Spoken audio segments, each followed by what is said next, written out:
প্রিয় শ্রোতা মণ্ডলী মনে রাখুন ময়দানে মাশরের কঠিন সময়তে আল্লাহ পাক রব্বুল আলামিন এক বান্দার বিচার করতে যে বলবেন ও বান্দা শোনো শোনো তুমি নামাজ পড়োনি সত্য কথা তুমি বলোনি পিতামাতার সেবা করোনি হারাম খাদ্য খাওয়া বন্ধ করতে পারোনি গান বাজনা দেখেছো অনেক রকমের পাপের কাজ করার কারণে আমি আল্লাহ পাক আজকের বিচার করে তোমার জন্য ফয়সালা টেনে দিলাম আমার অভিশপ্ত জাহান্নামের ভিতরে চলে যাও বান্দা জাহান্নাম দেখে হতবাক হয়ে এক পা যাবে দুই পা পিছনে কাঁদবে হাউতাশ করবে এই আগুন কি করে সহ্য করব এই আযাব কি করে আমি সইতে পারব আল্লাহ ওরে জাহান্নামের নির্দেশ দিয়ে আবার আরেকবার বিচার করবেন আল্লাহর বিচার করে বলবেন শোনো তুমি জীবনে যা ভালো কাজ করেছো কিছু গুনাহ তোমার আছে তবে তোমার গুনার চাইতে ভালো কাজের পরিমাণটা অনেক বেশি বান্দা আমি তোমাকে আমার জান্নাতে যাওয়ার পারমিশন দিয়ে দিলাম বলুন সুবহানাল্লাহ সবাই বলে এই গোছে সুবহানাল্লাহ যত চা দিস না একটু সবাই মিলে বলেন সুবহানাল্লাহ যে বান্দা জান্নাতের পারমিশন পাবে ওই বান্দা এবার ঘুরিয়ে আল্লাহকে বলবেন আল্লাহ আপনি আমাকে জান্নাতে যাওয়ার কথা বলেছেন আল্লাহ বলবেন হ্যাঁ তো যে আমি একা একা তো যে কেন তোমাকে তো আমি জান্নাতের কথা বলেছি তুমি যাও তাহলে আমি একা একা আল্লাহ পাক বান্দাকে জিজ্ঞেস করবে ও আমার বান্দা বলো বলো আমি তোমার জান্নাতের অনুমোদন করে দিলাম এরপরেও কেন তুমি আমার জান্নাতে যাবে না একা কেন তুমি জান্নাতে যাবে না বান্দা তখন জবাব দিয়ে বলবে ও রব্বুল আলামিন নামাজ পড়ার জন্য যদি আমার জান্নাত হয় তাহলে এই নামাজ আমি একা পড়ি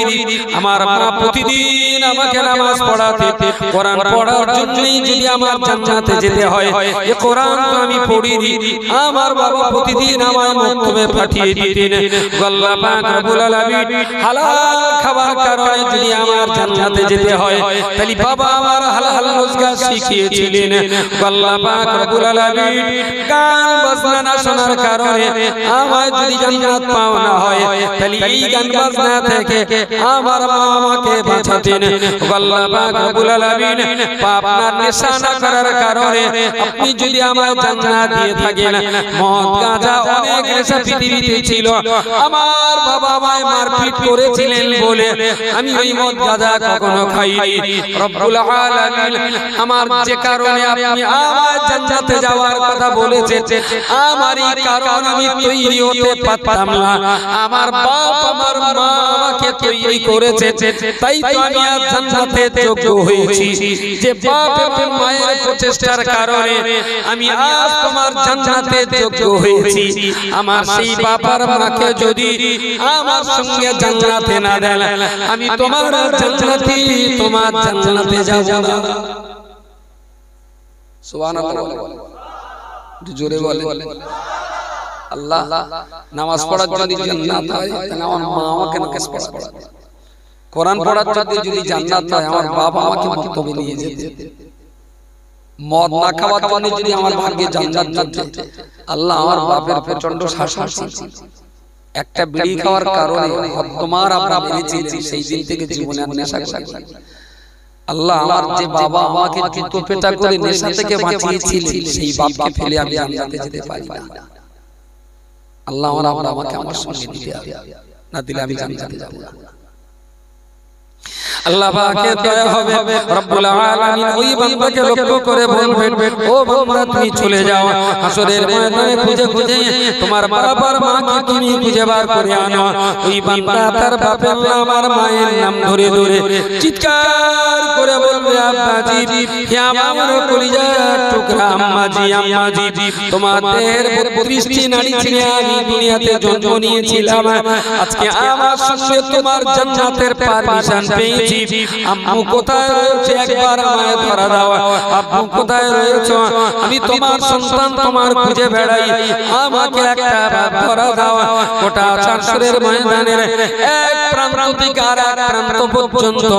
অনেক দৌড়ঝাঁপ ছুটোছুটি করার পরেতে বাবার মাকে ওই বান্দা খুঁজে পাবে দুইজনকে খুঁজে পাবার পরেতে ওই বান্দা তার মাকে ডান দিকে নিয়ে নেবে বাবাকে বাম দিকে নিয়ে নেবে বাবার মাকে দুটোর দুই হাতে করে নিজের মাঝখানে দাঁড়িয়ে আল্লাহ সেই দরবারে হাজির হয়ে বলবে রব্বুল আলামিন এটা আমার মা এটা আমার বাবা এদের দুইজনের অসম্ভব মায়া মমতার শাসনের কারণে আমি আজ জান্নাতে যোগ্য হয়েছি আল্লাহ আমি জান্নাতে যেতে গেলে আমার মা আমার বাবাকেও আমার সঙ্গে জান্নাত দিতে হবে আল্লাহ পাকের দয়া হবে আল্লাহ বাবাকে বলবেন যাও তোমার আব্বা আর মা দুজনকে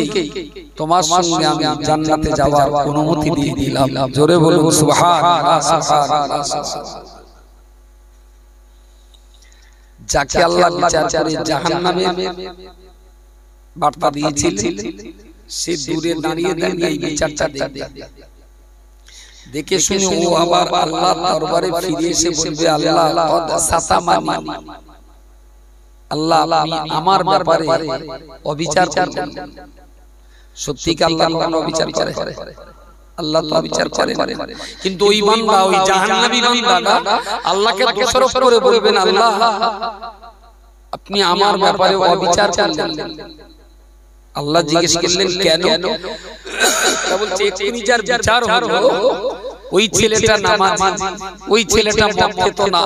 ওই ছেলেটা কোরআন জানতো ওই ছেলেটা সত্য কথা বলতো ওর এই ভালো কাজের কারণে ও তো জান্নাতে যাবে কিন্তু ঘুরিয়ে বলল আল্লাহ আমি এই ভালো কাজগুলো করতে পারতাম না আমার মা যদি আমাকে না শেখাতো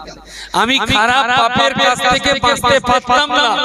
আমার বাবা যদি আমাকে শাসন না করতেন আল্লাহ তার কারণে ওর বাবা মাকে নামাজ শিখিয়েছে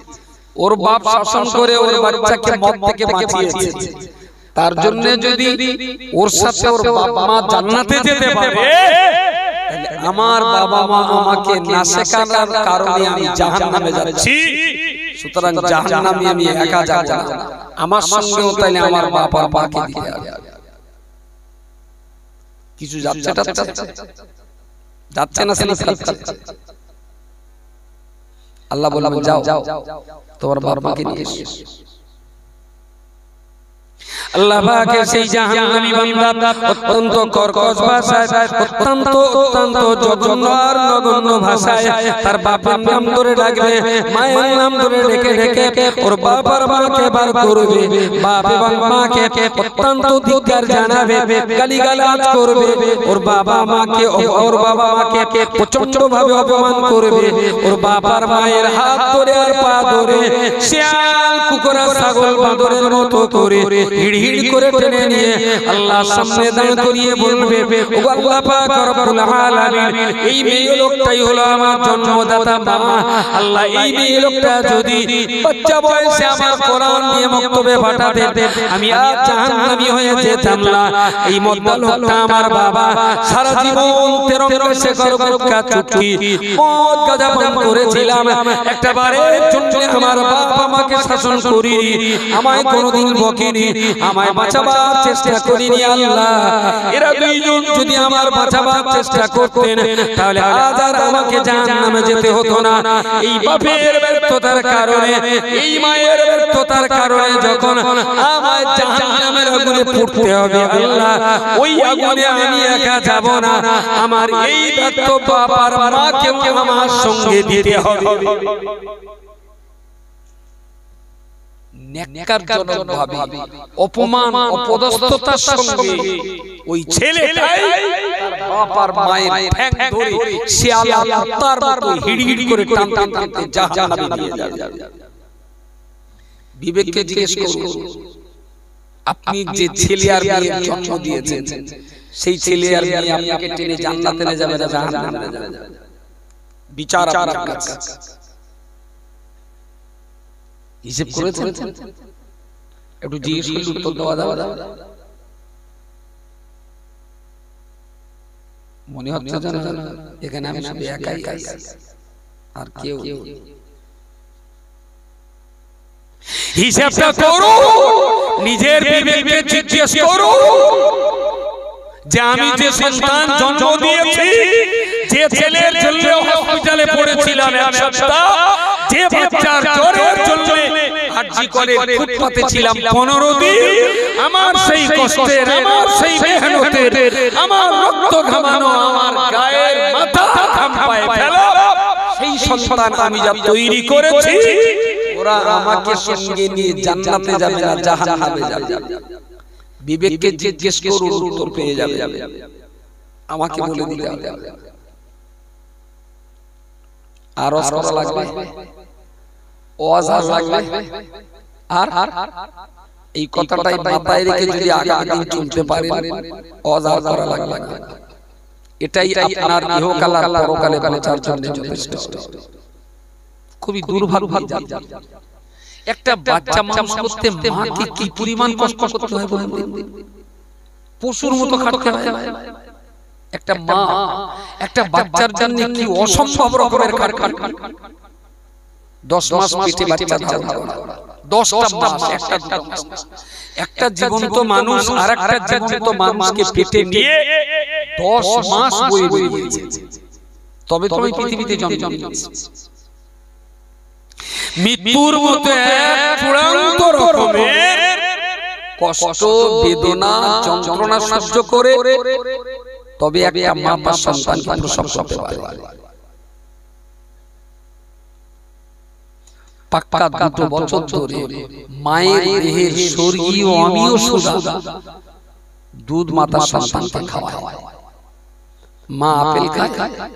সেই আপেলে প্রোটিনযুক্ত মায়ের দেহে খাবার তৈরি হয়, সেই খাবারগুলো নিংড়ে মায়ের স্তন থেকে দুধ আকারে বেরিয়ে আপনার গালে গালে মা যা খায় তার 70% প্রোটিন দুধের মধ্যে দিয়ে সন্তানের পেটে যায়। এই তো মা পৌষ মাসের প্রচন্ড ঠান্ডায় আপনার হাত কাঁটার বাইরে চলে গেছে। মা যদি ঘুম ভেঙে একবার দেখে আমার চির হাত লেপের বাইরে, পৃথিবীতে কোনো মা আছে ওই হাতটা লেপের ভিতরে না ঢুকিয়ে ঘুমাবে? জি জি জি। তাহলে ঘরে বাইরে স্বদেশে প্রবাসে রাতে দিনে সকালে সন্ধ্যায় মায়ের অসম্ভব রকমের কষ্ট আর মেহনতের ফলে তবে একখালি চাঁদ পৃথিবীতে ধীরে ধীরে বড় হয়। আরে মা, যে সন্তানের জন্য আপনি অসম্ভব রকমের কষ্ট করলেন, সেই সন্তানটাকে যদি একটুখানি লক্ষ্য রাখেন তাহলে আপনার সন্তান জান্নাতের পথের পথিক হয়ে যেত। বলুন সকলে সুবহান। একটু যদি লক্ষ্য রাখেন, বিরাট কিছু করতে হবে। একটু যদি লক্ষ্য রাখেন, এখানে যত লোক আছে, এই কথাটা সত্যি করে বলবেন, মদ, গাঁজা, বিড়ি, তারপরে ওই গুটখা জাতীয় খই, আমাদের সমাজে যে সমস্ত নেশাগুলো অ্যাভেলেবল চলছে, আচ্ছা এইরকম নেশার জিনিস প্রথম দিন যে দিন গালে দিয়েছিলেন সেটা কি কেনা ছিল না অন্য লোকের দান করা? কথা বলেন, কথা বলেন। যারা আপনিও যান, যেহেতু একই জায়গায় বাস, লেবু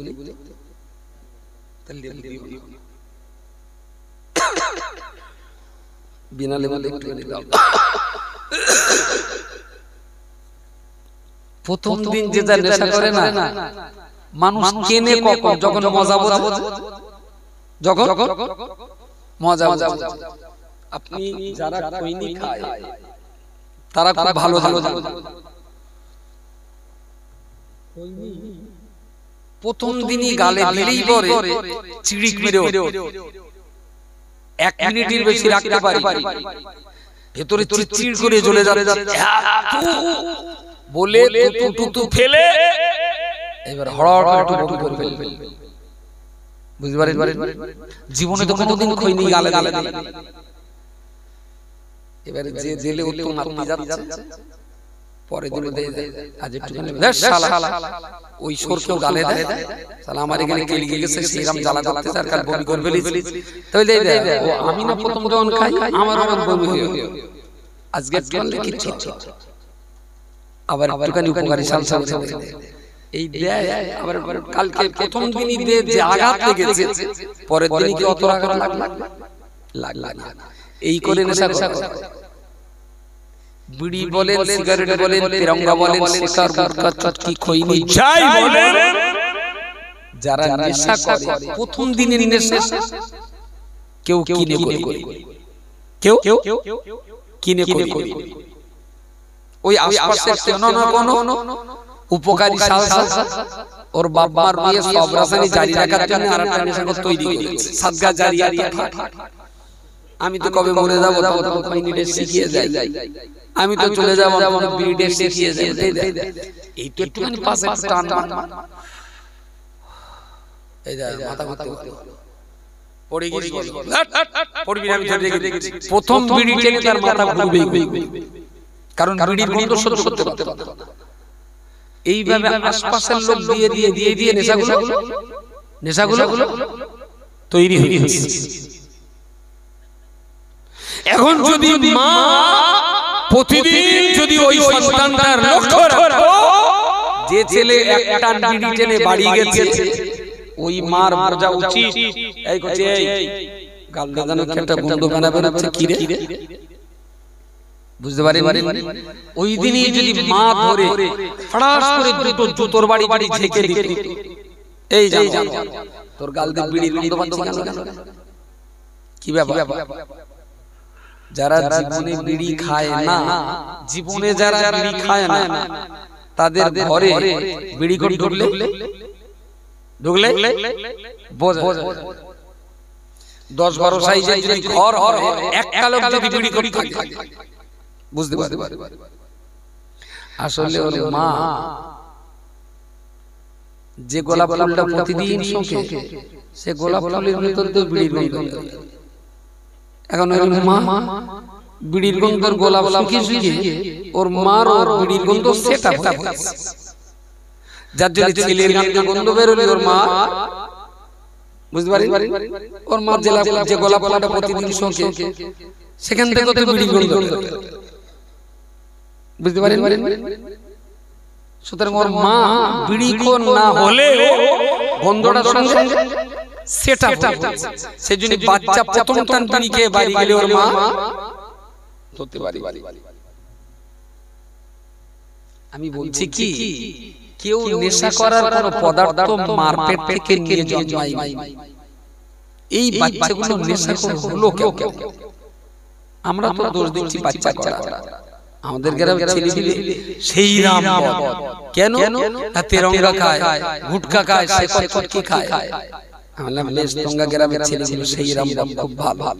খুব ভালো। আচ্ছা এই বাচ্চাগুলো কি মার পেট থেকে তেরঙ্গা নিয়ে এসেছে? বলছেন আমি তাহলে হলো কেন, হলো কি করে হলো? যদি বাবা এবং মা এই দুইটা প্রাণী যদি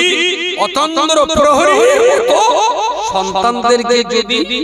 লালন পালন করার লক্ষ্য রাখতে পারতেন, কসম খোদার করে বলছি এই উক্তি প্রজন্ম করছি একটাও তেরঙ্গা শেকর খইনি তৈরি হতো না, একটাও তৈরি কেন হবে? বাপ মা কি লক্ষ্য রেখেছে? বাপ মা কি রোগ হলে ওষুধ কিনে দিয়েছে,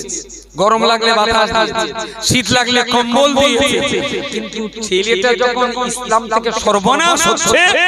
তখন কিন্তু ওর মা কোন শরীয়তের ডাক্তার দেখায় খায়, পেট ব্যথা সঙ্গে সঙ্গে মুচিয়ে এনে ওটা ডাক্তার ডাকো দিন হাঙ্গা সোনামানি সেইরাম পেট ব্যথা আচ্ছা কচিটা যখন তেরঙ্গা খাওয়া অভ্যাস করিয়ে ফেলেছে, আপনি তো কচিটার নিয়ে ও মাওলানা সাহেব আমার কচিটা একটু দেখো দিন বাবা, আমার কচিটা তেরঙ্গা খেত না শোনা, কিন্তু কি করে খাচ্ছে হুজুর, এটা আমার কচিটার বুঝিয়ে দেন যেন তেরঙ্গাটা না খায়, বলেছে কোন? পেটে ব্যথা হলে ডাক্তারের বলে, কিন্তু ঈমানের সর্বনাশ হলে কোনো মা কোনো বাচ্চাকে আলেম মাওলানার কাছে পরামর্শ নেয় যে আমার পুত্রের এই সর্বনাশ হয়েছে কেন। আমি এখনো বিশ্বাস করি, আমি খুব ভিতর থেকে বিশ্বাস করি এই তিরঙ্গা কোর্স করবরকা ছেলে ছেলে যাদের আমরা গাল দিচ্ছি, আমি খুব ভিতর থেকে বিশ্বাস করি এদেরকে নিয়ে যদি ঠান্ডা মাথায় ওদের একটু বোঝানো যায় ওরা ভালো হবে, ওরা ফিরবে, ওরা ফ্রি ফায়ার ছেড়ে দেবে। কিন্তু গ্রামে মুসলিম কমিউনিটি ওদেরকে ভালো পথে টানার কোনো প্রজেক্ট নেই, কোনো প্ল্যান নেই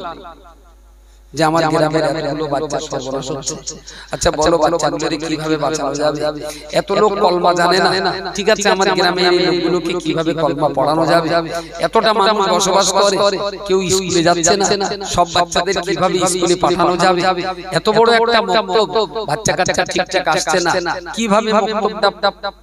পরিপূর্ণ করা যাবে? এর কোনো প্ল্যান, এর কোনো এস্টিমেট, এর কোনো প্রজেক্ট গ্রামের মানুষেরা চায়। যার জন্য সমাজ যতদিন যাচ্ছে ধীরে ধীরে ধীরে ধীরে তত খারাপ ধর্মসভা করে এই খারাপ কখনো রোধ করা যাবে না। এই খারাপের হাত থেকে যদি জাতিকে বাঁচাতে হয় তাহলে গ্রামে ঠান্ডা মাথার মানুষ যারা আছে তাদের প্ল্যান নিতে হবে।